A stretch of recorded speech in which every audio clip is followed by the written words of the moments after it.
Hello everyone! Welcome back sa akong channel na pwedeng ikaw jud kayo ang bida. This is Junery, the Highquake, ang inyong pobreng YouTuber. So for today's vlog, so we will not be having our travel, no. Bawal muna tayo mag-travel ngayon sapagkat meron tayong tinatawag na pandemic.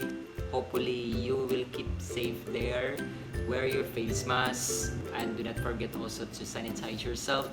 Always use alcohol. So for today's vlog, we'll be having our pencil charcoal review set. What ba tawag dito?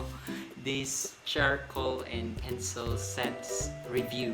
Yun nga, so I'll be hoping that this will be good. So since sobrang ganda ng cover, mamaya na pa na sabi nga review. Ipapakita ko lahat sa inyo. So let's go and let's see. Ang tawag nito ay Oxford cloth packing bag. So, ang ganda ng quality. Open mo dito. Yan.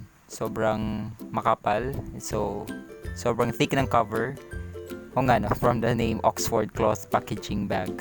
So, ayan. We have the pencils, the charcoals, as well as the other tools na kasali dito sa set.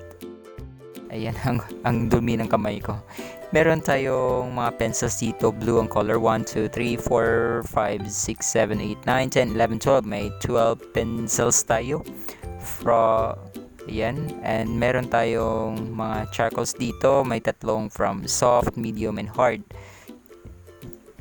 Yan yung mga charcoal pencils tayo. Tatlong charcoal pencils at tatlong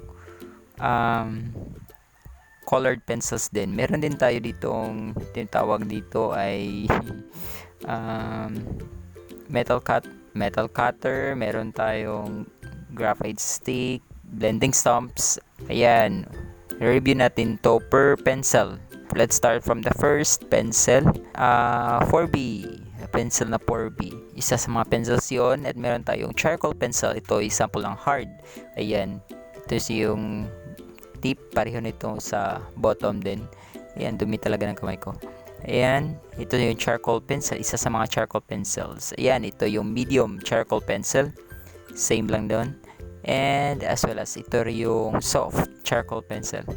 At ito naman yung mga colored pencils na sinali dito. May brown, may black.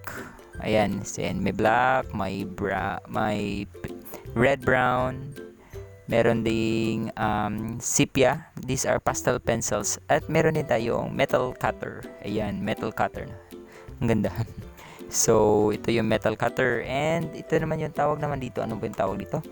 So, ito yung blending stumps. So, dalawang blending stumps lang yung kasali. May number 7 and we have number, ayan o, hindi pointed yung tip. So, meron tayong number 6 at number 7. Ito naman yung extended pencil. Pencil extender pala. So, and meron tayong metal sharpener.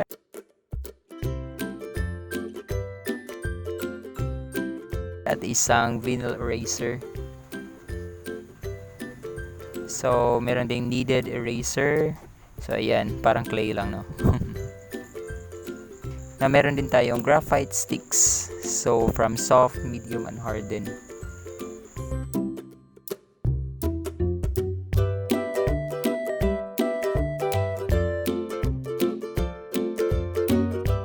We have here charcoal sticks from medium, soft, and hard. And isa naman, ito meron tayong willow charcoal sticks. Yan, may 4. 1, 2, 3, 4. And nabala yung isa. Makagamit pa rin naman. Ayan, Sandpaper Block. Yan. Pang foods pa. Ayan, magagamit mo to for charcoal or as well as for blending stumps para naman magiging hard yung tip. At magagamit mo to for when you are going to have shadows. Ayan, try natin itong mga pencil, no? So, from 5H. So, kinakailangan mo lang yung i-apply ng same pressure para makikita mo yung difference ng mga pencils. Kasunod naman, let's try yan, itong pencil na to. So, this is for 4H. And let's have 3H.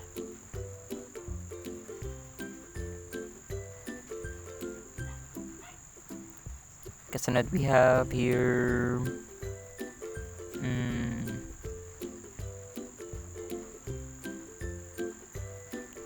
we have here 2H. So kung napapansin nyo, nagbabago yung quality ng colors ng black pagka-black niya, yung from the from 5H to B. So napapansin nyo, mas nagiging darker from 5H to the B numbers of the pencils. So yan, ito naman yung 3B. And kasunod we have here, susubukan natin ito lahat para makita yung difference, no? We have 2B. And kasunod naman ay we have 4B. Ang kasunod na pencil nito ay ang 5B. And we have also here the 6B. And last we have this. Ayan. 8B. So ayan. Nakikita nyo may difference talaga sa color niya. And susubukan natin yung gradient from the first pencil up until the 12th one. So dapat pareho yung pressure para naman makikita yung gradient ng pencils natin.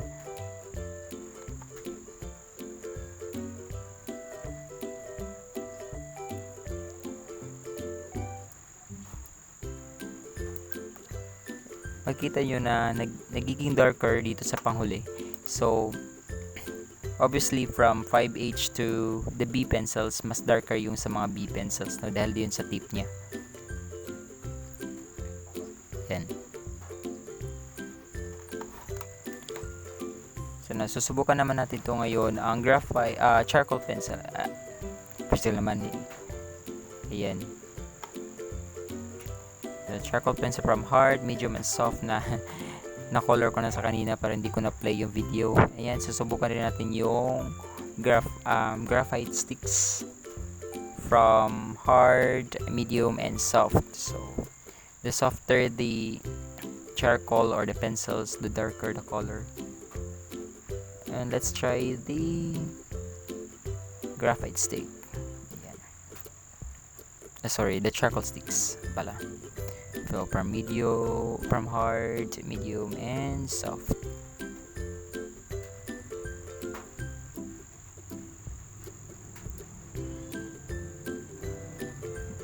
Ayan, gagamitin naman natin, i-try natin yung vinyl eraser. Ayan, nakaka-erase talaga.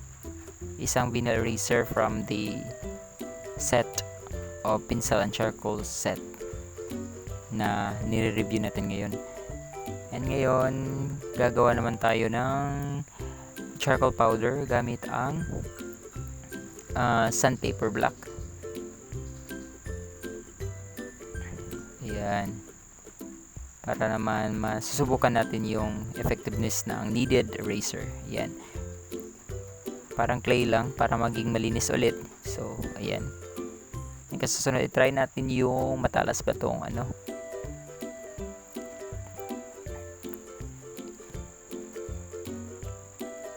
metal sharpener and yung metal cutter. Yun nga guys, na-try natin lahat in order to differentiate the pencils from the from H to 2B and 6B and whatsoever. You have to apply with the same amount of pressure. Dapat same amount lang yung same pressure para makita mo yung kaibahan ng mga pencils as well as ng charcoal. So hopefully when we are going to use this in our project, so maganda talaga. So let's try it.